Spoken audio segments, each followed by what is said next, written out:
ભાજપના 46મા સ્થાપના દિન નિમિત્તે વાપીમાં નાણામંત્રીની ઉપસ્થિતિમાં સક્રિય સદસ્યતા સંમેલન યોજાયું। સરકારની વિવિધ યોજનાઓ અંગે લોકોને માહિતગાર કરવાના અભિયાન માટે ચર્ચા કરાઈ। દેશભરમાં ભાજપ દ્વારા પાર્ટીના 46મા સ્થાપના દિવસની ઉજવણી થઈ રહી છે, જે નિમિત્તે અનેક કાર્યક્રમો યોજાઈ રહ્યા છે। વાપીમાં ભાજપના સક્રિય સભ્યોનું સંમેલન યોજાયું હતું, જેમાં રાજ્યના નાણામંત્રી કનુભાઈ દેસાઈ સહિત ભાજપના અગ્રણીઓ અને કાર્યકર્તાઓ મોટી સંખ્યામાં ઉપસ્થિત રહ્યા હતા।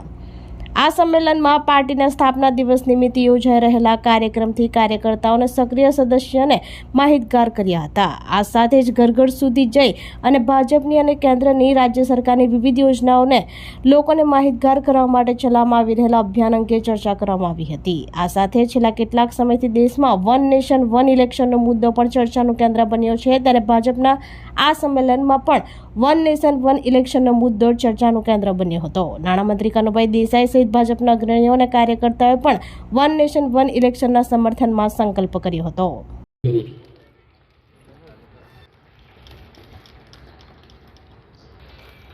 સતીશભાઈ વાપી તાલુકા પંચાયત અધ્યક્ષ મનોજભાઈ દક્ષેશભાઈ પટેલ પાડી તાલુકા ભાજપ પ્રમુખને વિનંતી કરું મંચ પર સ્થાન લેવા માટે વિનંતી। આજના સ્થાપના દિવસ પણ હમણાં જ ગયો છે, તો એક પ્રદેશ તરફથી આપણને એક સુંદર ડોક્યુમેન્ટરી મોકલવામાં આવી છે। વિશ્વાસનો અને આમ નરેન્દ્રભાઈને બનાવ્યા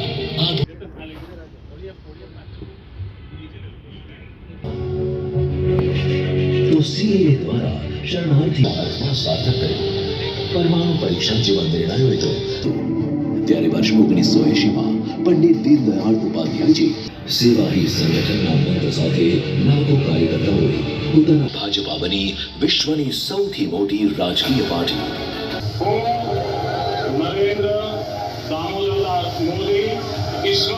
સૌના સાથ સૌના વિકાસના મંત્ર સાથે ગુજરાતે વિકાસની હરણફાળ ભરી માંથી આવ્યા બહાર 80 કરોડ લોકોને મળ્યું મફત અનાજ।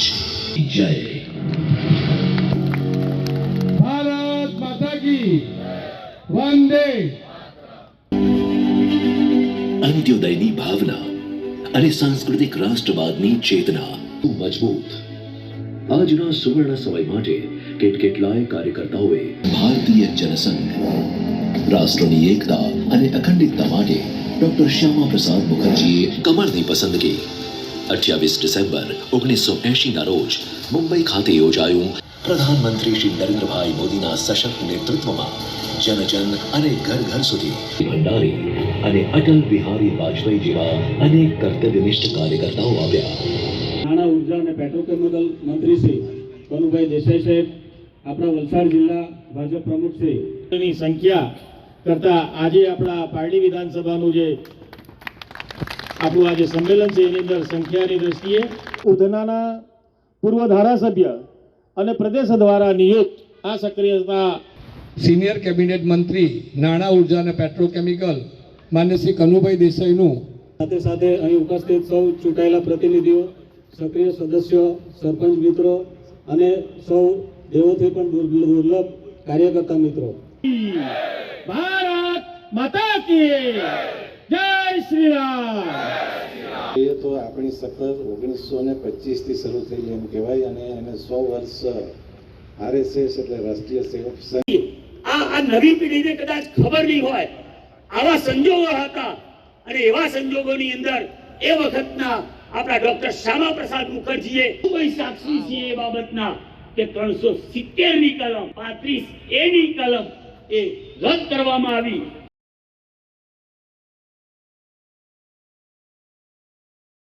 ભારતીય જનતા પાર્ટીના પ્રદેશ અધ્યક્ષ શ્રી આર પાટીલ સાહેબની સૂચનાથી દરેક જિલ્લામાં દરેક વિધાનસભા દીઠ ભારતીય જનતા પાર્ટીના જન્મદિવસ નિમિત્તે એટલે કે 6 એપ્રિલના સંદર્ભમાં દરેક વિધાનસભાના સક્રિય સભ્યોને બોલાવીને સક્રિય સભ્યોની સાથે એક સ્નેહ મિલન કરવું અને ભારતીય જનતા પાર્ટીની જે વિચારધારા છે, જે કાર્યો છે અને ભારતીય જનતા પાર્ટીની સ્થાપના થઈ ત્યારથી જે રીતે પાર્ટીએ સમગ્ર રાષ્ટ્રનો વિકાસ કર્યો છે તે અને પાર્ટીની જે વિચારધારા છે એને વધુ સક્રિય રીતે આગળ ધરવા માટે સક્રિય કાર્યકરોને માર્ગદર્શન આપવા માટે આ આયોજન કરવામાં આવ્યું. એમાં ભારતીય જનતા પાર્ટીના પ્રદેશના પ્રભારી શ્રી મહેન્દ્રભાઈ, પ્રદેશના ઉપાધ્યક્ષ વિવેકભાઈ, જેમને પ્રદેશ તરફથી વક્તા તરીકે આ પાર્ટી વિધાનસભામાં મૂકવામાં આવી અને ભારતીય જનતા પાર્ટી વલસાડના હેમંતભાઈએ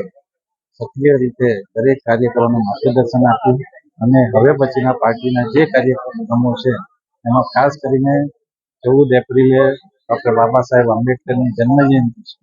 તે સમયે પણ દરેક કાર્યકરોએ પૂજ્ય બાબા સાહેબ આંબેડકરને સન્માન મળે, એમણે કરેલા કાર્યોની લોકોને જાણકારી થાય એ માટેનું એક આયોજન કરવામાં આવ્યું. અને સાથે સાથે દરેક ગામમાં જઈને પાર્ટીની જે વિચારધારા છે, પાર્ટીની જે સેવાની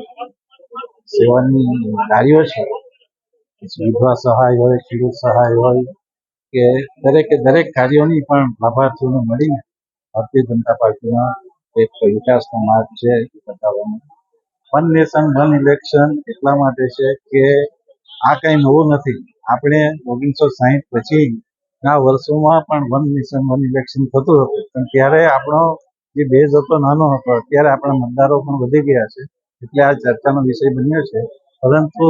પરંતુ વારંવાર આચારસંહિતા આવવાના લીધે અનેક વિકાસના કામો રોકાય છે, સમય વેડફાય છે. એટલા માટે વન નેશન વન ઇલેક્શનમાં બીજા બધા પક્ષો પણ સાથ આપશે એવી મને ચોક્કસ છે. કાર્યકરો તો વન નેશન વન ઇલેક્શન માટે તૈયાર જ છે. વન નેશન વન જીએસટી પણ આપણે જોયું છે, એમાં પણ આખો દેશ અત્યારે જે વિકાસના પંથે છે એમાં મુખ્ય ફાળો જીએસટીનો છે.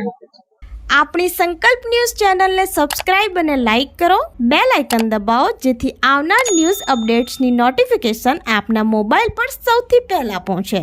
Like, subscribe and share the video.